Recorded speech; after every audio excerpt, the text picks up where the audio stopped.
If we want to change our lives, we're often told that we need to think big, make drastic changes, or perhaps even move across continents. But what if we could achieve major transformations just through small tweaks to our daily routines? We all tend to overestimate the importance of single actions and underestimate the power of making small improvements repetitively over a longer period of time. Real change comes from the compound effects of hundreds of small decisions or small habits that, over time, accumulate to produce remarkable results, changing our lifestyles, behaviors, and identities. Hey friends, welcome back to the channel and to the second episode of Book Club, a new series where I summarize the key insights and ideas from some of my favorite books. And today we're talking about Atomic Habits by James Clear, which is all about the power and process of building good habits and breaking bad ones. Through examples from sports, business, and education, along with evidence from psychology and neuroscience, the book explains the science and practical implications of how tiny habits and minuscule changes can grow into life-altering outcomes and help us lead healthier, happier, and more productive lives. So there's basically 4 key insights from this book that we're going to talk about in turn. Firstly, we'll talk about the power of 1% changes over time. Secondly, why we should screw goals and focus on systems instead. Thirdly, why it's all about identities rather than outcomes. And finally, we'll look at what our boy James calls the 4 fundamental laws of behavior change. So firstly, why does 1% matter? Well, it's all about the power of compounding. Compounding can be amazingly powerful, both positively and negatively, if we leave it to develop over a period of time. If we can get 1% better each day for a year, we'll end up 37 times better by the time we're done. But if we get 1% worse each day for 1 year, we'll go down nearly to 0. As James says in his book, habits are the compound interest of self-improvement. Habits don't seem to make much difference on a given day, but the impact over months or years can be absolutely enormous. We don't often think about these small changes just because it takes so long to see the result. Like, this is something that I really struggle with. And I think this probably applies to everyone. Like, we're so attuned in modern society to try and seek instant gratification that it's actually really hard to focus on things that have long-term benefits. Equally, the slow rate of transformation also means that it's really easy to let bad habits creep in, like eating badly and not exercising. And when we repeat these 1% errors day after day, they'll accumulate into larger problems. As James says in the book, time magnifies the margin between success and failure. It will multiply whatever you feed it. Good habits make time your ally, bad habits make time your enemy. One of the other key points from our boy James's analysis of habits is what he calls the plateau of latent potential, which sounds all very fancy. Habits often don't seem to make a difference until we cross a critical threshold. We expect progress to be linear, but the key aspect of any compounding process is that the outcomes are delayed. This leads to an initial valley of disappointment, where we don't feel like we're making progress, as the results don't follow the linear trajectory that we expect. And so we just give up, because we're not getting the results we wanted. But as we can see from the graph, it does take time to build a habit to allow the compound interest of self-improvement to kind of take hold and give us amazing results over time. Key point number 2 from the book is to screw goals and focus on systems instead. James identifies 4 main problems with goal setting. Firstly, winners and losers have the same goals. Every Olympian wants the gold medal, every candidate wants the job, and so it can't be the goal that actually differentiates people. Secondly, achieving a goal is only a momentary change. Sure, I might be able to pluck up the activation energy to kind of bring myself to clean my room, but if I continue my waste man habits and systems that led to the room getting messy in the first place, I'm just going to be left with a messy room again in a few days' time. In the same way, when we achieve a goal, we only change our life for the moment.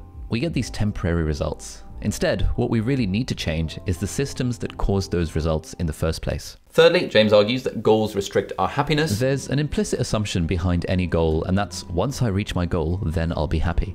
And so we end up continuously putting off happiness until the next milestone. Finally, goals are at odds with long-term progress. There's another really nice quote here. The purpose of setting goals is to win the game. The purpose of building systems is to continue playing the game. Like for me, with this YouTube channel, I deliberately don't have any goals for it because, like, what's the point? I mean, I might say to myself, oh, it would be, you know, my goal is to hit 1 million subscribers by next year or whatever. But like, I'm not trying to win YouTube by hitting a certain subscriber count.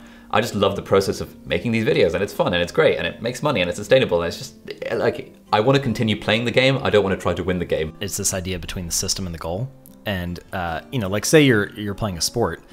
In every sport, the goal is to have the best score on the scoreboard at the end of the game. But it would be ridiculous to spend all game looking at the scoreboard because it wouldn't help you in any way. So in fact, if you just ignored the score the entire time and just focused on a better process or playing it a better way or a better scheme or strategy, then you probably would end up with the best score. I think Bill Walsh, he was the Super Bowl winning head coach for the San Francisco 49ers. He had this quote, it was like, the score takes care of itself.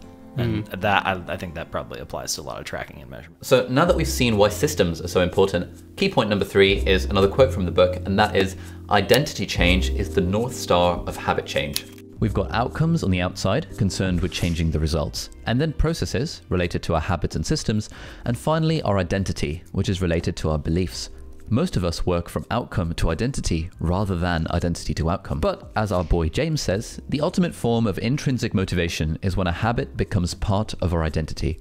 When we solve problems in terms of outcomes and results, we only solve them temporarily. But to solve problems in the longer term, at the systems level, we need to change our identity. This point really resonated with me when I first read the book. Like, I've been struggling personally with A, eating healthily, and B, going to the gym for the last several years. And before, I used to have an outcomes-based way of looking at it. So I used to think, I want to get rid of my belly fat. Therefore, I'm going to follow Tim Ferriss's slow-carb diet.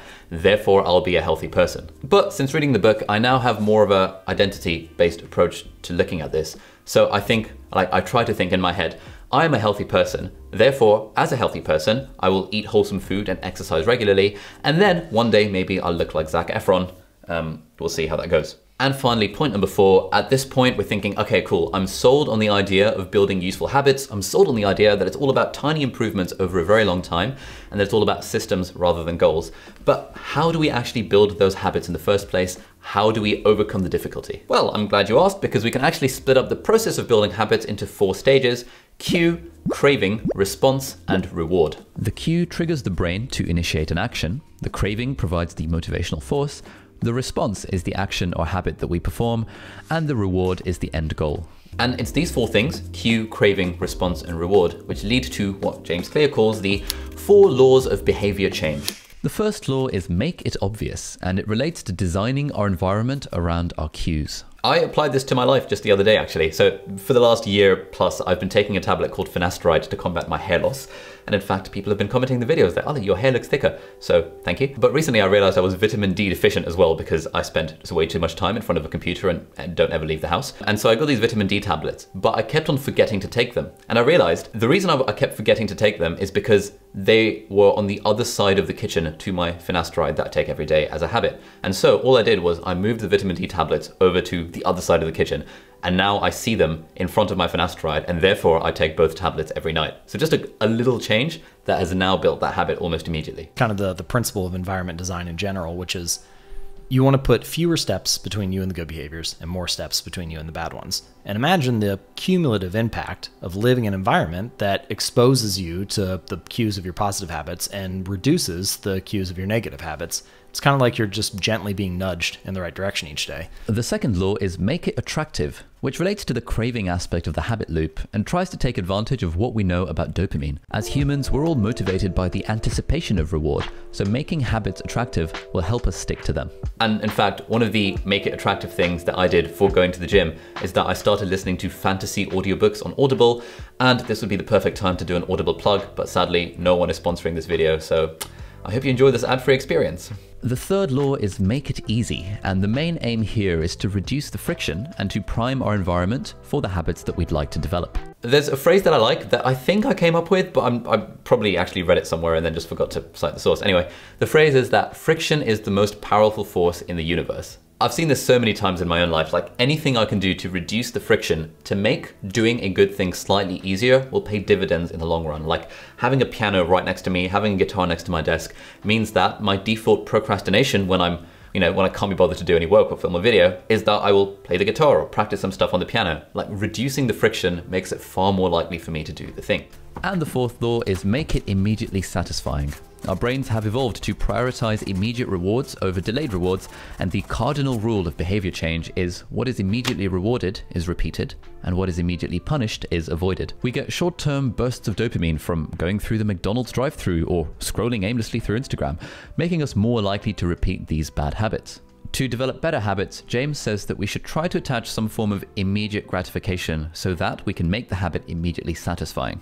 After reading the book, I realized that I needed to make this going to the gym thing more immediately satisfying. Sometimes if I'm going to the gym after work, I'll do my workout and then I will jump in the swimming pool, do like a length or two just for fun, and then go into the spa and just kind of read a book for like 20 minutes. And this sounds really privileged and spoiled, but like the fact that I've got those activities lined up after going to the gym makes the whole process of going to the gym more immediately satisfying, which means I'm far more likely to do it. So by combining these laws and their opposites, we've got this diagram that comes from the book. We want to ensure that our good habits are positioned towards the left side of the spectrum to make them obvious, attractive, easy, and satisfying.